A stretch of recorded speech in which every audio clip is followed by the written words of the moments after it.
বাহিৰত যে ইমান টিকটিকিয়া ৰ'দ কিন্তু এই ৰ'দকো নেওচি কত মানুহে তেওঁলোকৰ নিজৰ কামবিলাক নিয়াৰিকৈ সদায় কৰি গৈ আছে সঁচাকৈ দায়িত্বই মানুহক ৰ'দ বতাহ বৰষুণ সকলোবিলাক পাহৰাই দিয়ে আজি আকৌ বনাইছিলো আৰি মাছৰ এখন আঞ্জা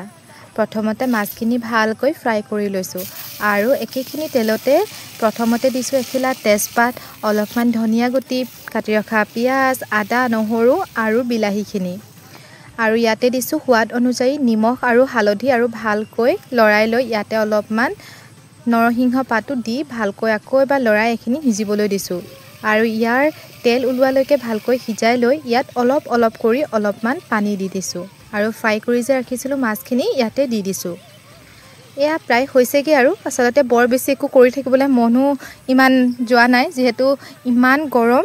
এয়া আমাৰ ৰেডি হৈ গ'ল আৰি মাছৰ আজি বিশেষ আঞ্জাখন আজিলৈ ইমানেই বাই